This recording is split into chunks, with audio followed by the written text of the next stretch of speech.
There is something most wealthy people keep inside their wallet that has nothing to do with cash. When I copied it, the strangest thing began to happen to my bank account. Not immediately, not dramatically, not the way a lottery win arrives in a single thunderclap of fortune. It happened the way the tide comes in, quietly, inevitably, as though it had always been on its way and was simply waiting for me to stop standing in its path. The change I noticed first was not in my circumstances. It was in me. Something in the quality of how I moved through my days had shifted. And the world, that faithful, obedient mirror, was beginning to shift with it. Tonight I want to tell you exactly what that thing is, what it does, and how you can place it inside the wallet of your own consciousness, which is the only wallet that has ever truly mattered. Because what I discovered was not a financial trick. It was not a habit of the wealthy or a ritual of the successful. It was a revelation about the nature of money itself, about what money actually is, where it actually comes from, and why so many people who desperately need it never seem to have enough of it, while others seem to attract it the way a warm room attracts light from an open window. Stay with me, because what I am about to tell you tonight is going to rearrange something very deep in how you understand your relationship with prosperity. And when it rearranges, the outer world cannot help but follow. Are you ready? Then let us begin. Let me show you the mistake first. The mistake that is costing you every single day in ways you cannot yet fully see. Most people who want more money spend their days doing one of two things.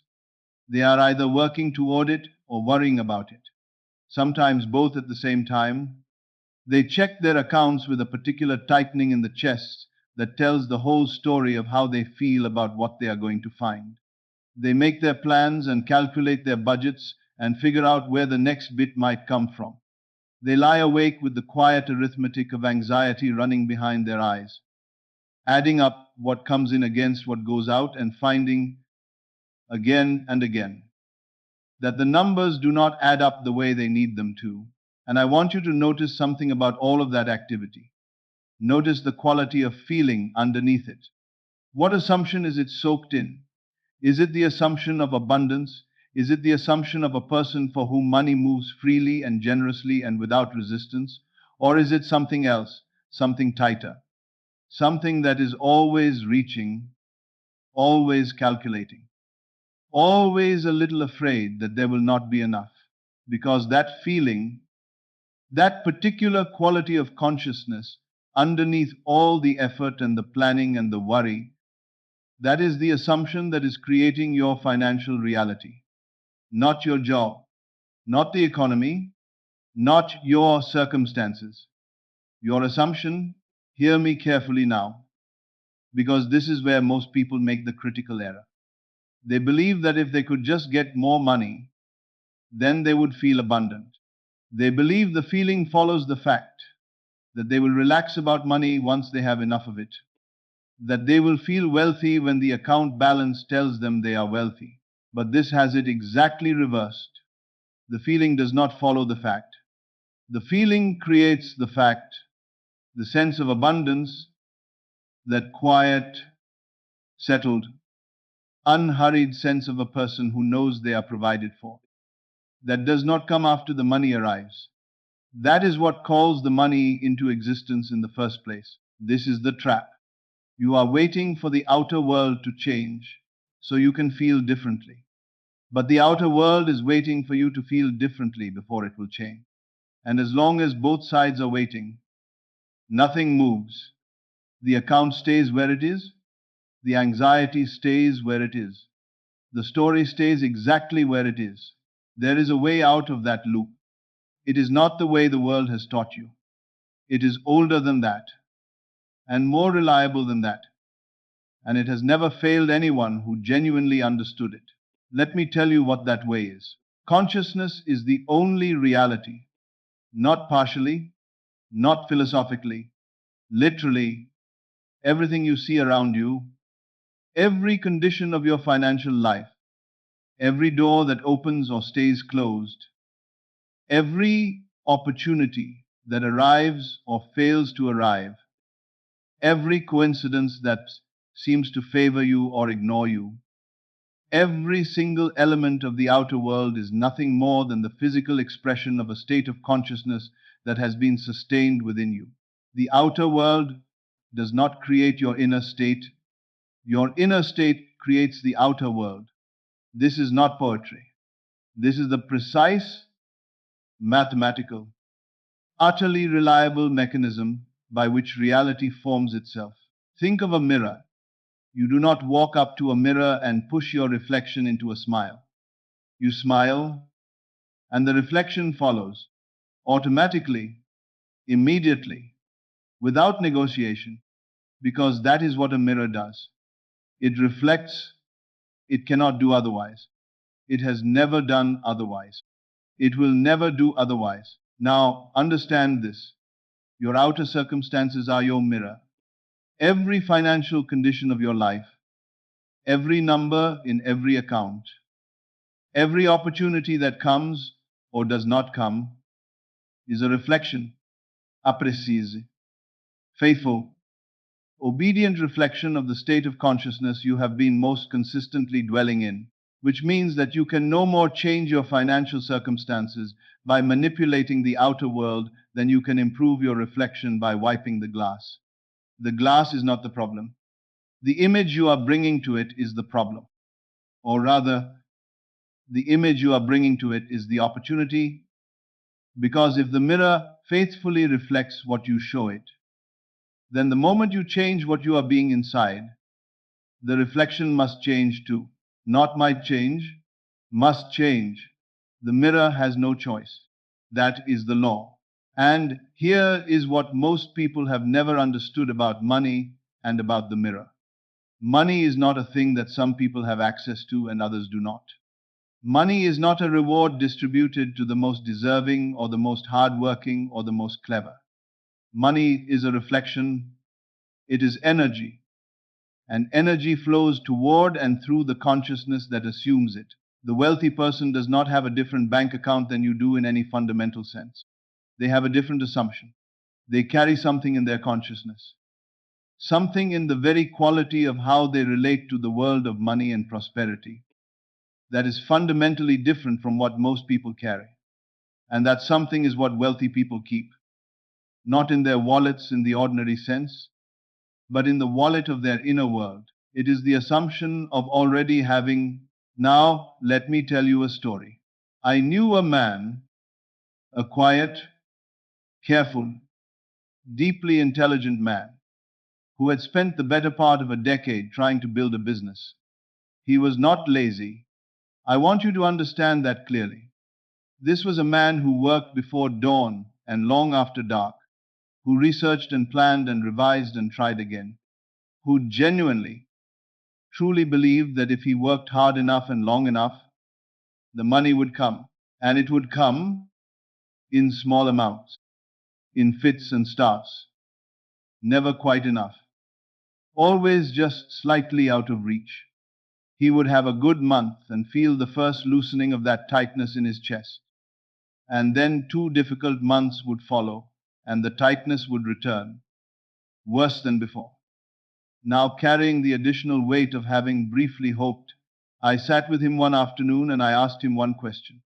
I said, "When you think about money, what is the first feeling that arises?" He did not have to think about it. He said, without hesitating, dread, not excitement, not gratitude, not the easy confidence of a person who expects the world to provide. Dread, and I told him, there is your answer. Not the economy, not the market, not the timing, not the strategy. That feeling is your answer, because that feeling is your assumption. And your assumption is what the mirror is reflecting back to you. Every single day, faithfully, without fail, he was resistant at first.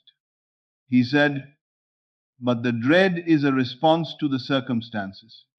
The circumstances came first, and I said to him, "Did they? When did the dread begin?" And he went quiet for a long moment. He told me, eventually, that the dread had been with him since childhood. Long before the business, long before the difficult months, he had grown up watching his parents count coins and speak about money in tight, careful, frightened whispers, and he had absorbed their assumption the way a child absorbs everything, completely, without filter, without question. Money is something you worry about. Money is something that is never quite enough. Money is something you reach for but cannot quite hold. He had spent a decade building a business on that assumption. And the business, faithful mirror that it was, had reflected it back to him in exhausting detail. The thing that changed for him was not a new strategy. It was not a new product or a new market or a new way of reaching customers. It was a single, quiet shift in the quality of feeling with which he moved through his days. He began, slowly and with great deliberateness, to practice the feeling of abundance, not to pretend he was rich, not to deny the reality of his circumstance, but to spend a portion of every day genuinely inhabiting the feeling of a person who is provided for, who is enough, who has enough, whose world is a place of flow rather than a place of shortage. Within a month, something in his outer world began to move. A call came from a source he had approached years before and abandoned. A door opened that had been closed for 2 years. A client referred, someone who became, quietly and without drama, the turning point he had been straining toward for years. He called me after, and what he said, I have never forgotten. He said, "I did not change my business. I changed what I carried inside me when I walked into my business every morning. And somehow, everything else changed with it." That is the story. And now let me tell you the practice, because this is not something you understand and then simply have. It is something you practice, deliberately, with consistency, until it becomes your natural state, until the wallet of your consciousness holds nothing but the assumption of abundance, as naturally and unremarkably as it holds your name. Here is what I want you to do. Beginning tonight, before you sleep, before you do anything else, before you allow the last thoughts of the day to be the anxious tallying of accounts and obligations and everything that is not yet where you want it to be, I want you to find a scene, a very specific scene, not the moment of receiving money, not the dramatic arrival of a check or a windfall. Go further than that. Go past the moment of receiving, past the transition, past the change, into the ordinary days after, the days when the money has been there long enough that it no longer feels exciting. It just feels like your life. Find yourself in that place. It is an ordinary morning, perhaps 3 or 4 months from now in the scale of your conscious mind. Though in consciousness there is no distance at all. Everything exists now. But use the structure of time as a vehicle. You are 3 months into a new financial reality. The money has come through channels you are not required to figure out tonight. It has settled into your life the way furniture settles into a room, quietly, taking its place, becoming simply part of how things are. What does that morning feel like in your body? What is the quality of the air you breathe when you are a person for whom money is no longer a source of dread? Notice the looseness in your chest. Notice the absence of that tight, calculating fear. Notice how differently your coffee tastes, your morning moves, your own face in the mirror, when the mirror is no longer showing you a person who is afraid. Stay in that feeling, not for an hour, not for a grand and effortful visualization session, just long enough for the feeling to become real in your body, long enough for the cells of you to know it, and then, from inside that feeling, look back. This is the essential movement. Look back the way you look back at something that happened yesterday, something ordinary and settled and completely real. Remember how it came, not project forward to how it might come. Remember backward to how it did come. Let yourself recall. In the easy, unstrained way of genuine memory, the call that arrived, the connection that was made, the door that opened quietly and without fanfare. You do not need to invent the specific path. You simply need to inhabit the feeling of the path having been traveled, of the arrival having already occurred. I remember when that shifted. You are saying inside yourself. I remember how surprising it was and how, once it arrived, how obvious it seemed, how inevitable, how right. Let yourself drift towards sleep inside that feeling, not hoping, not wishing, not visualizing forward towards something you are trying to summon, remembering, resting in the warm, undramatic, completely certain quality of something already done. And here is what happens while you sleep. Your subconscious mind, which does not rest, which does not distinguish between a memory of something that occurred in your linear past and a memory you constructed in the deliberate stillness before sleep, receives this as fact, as truth, as the established reality from which all subsequent experience will be drawn. And through the night, in ways you could not plan if you tried, it begins to work, to arangue, to orient your perceptions and your instincts and your choices toward the conditions that match the inner fact. The bridge begins to build itself.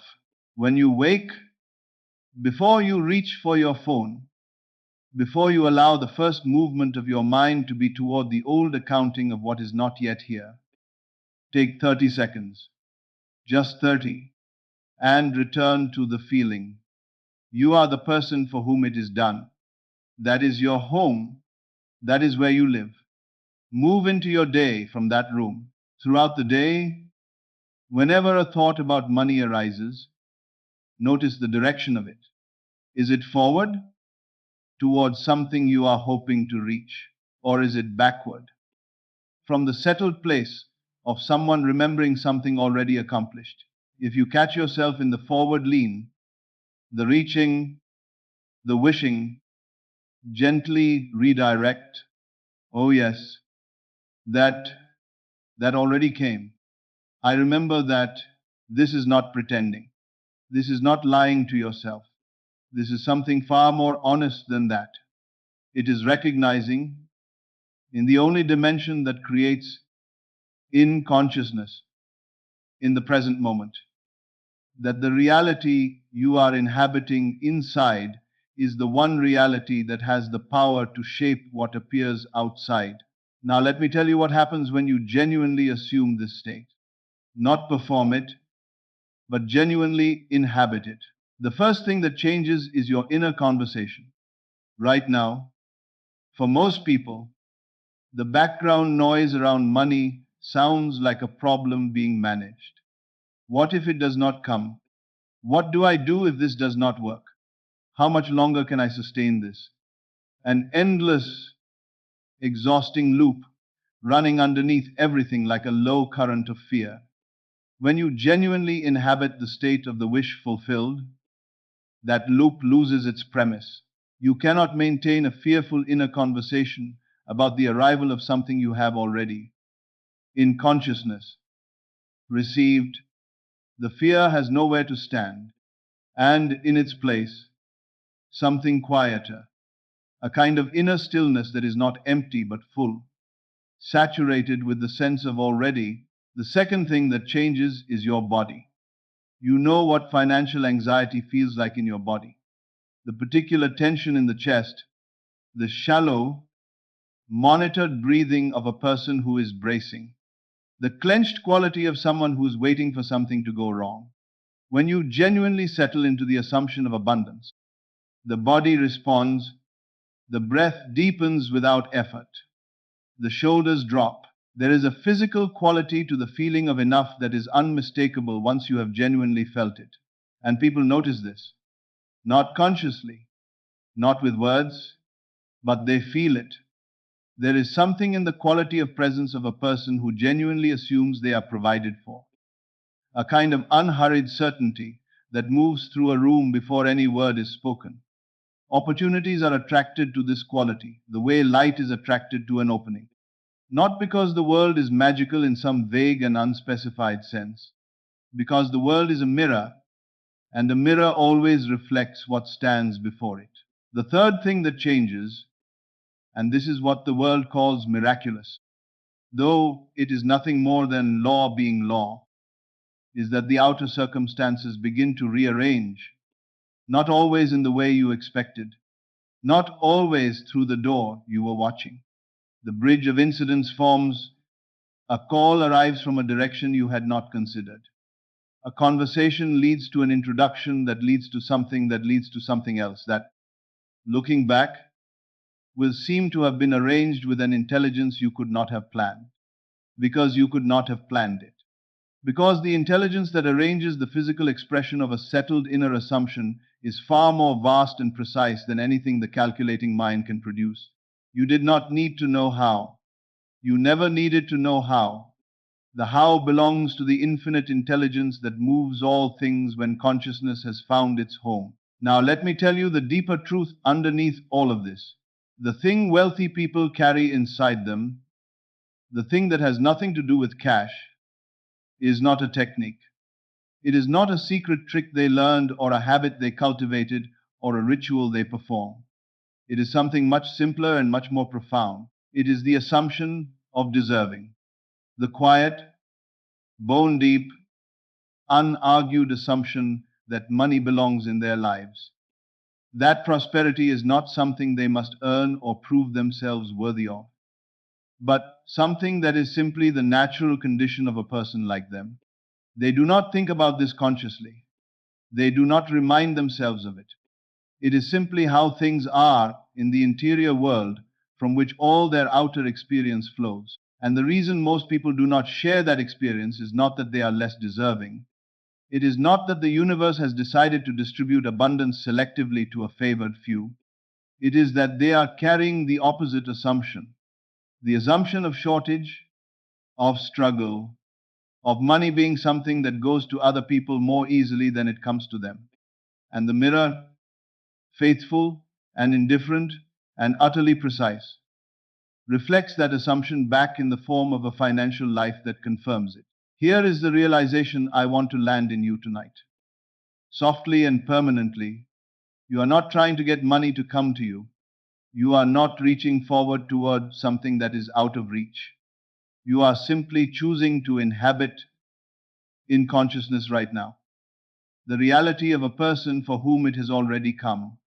That reality already exists. Creation is finished. Every version of your financial life already exists in the infinite field of what consciousness can occupy. Your work is not to create abundance. Your work is to select it, to move into the room where abundance is simply how things are, and to dwell there, quietly, consistently, without monitoring or measuring or asking the mirror to prove itself before you will believe. The moment you stop reaching forward and start remembering backward, something extraordinary happens. The gap closes, not because time has passed, but because you have ceased to create the gap with your reaching. The distance between where you are and where you long to be exists only in the assumption that they are separate. In consciousness, they are not separate at all. Now I want to come back to where we began tonight, to that simple, surprising image. The thing most wealthy people carry inside their wallet that has nothing to do with cash. What is it? It is the memory of abundance, not a memory of something that happened in the linear past. Though many wealthy people do carry such memories, and those memories sustain their assumption, it is the quality of consciousness that knows, the quality that says, without needing to say it, without even thinking it, prosperity is simply the kind of experience I have. It has always worked out for me. It is working out now. That knowing is what I am inviting you to place inside yourself tonight. not in your leather wallet, not in some physical object or external ritual or borrowed symbol.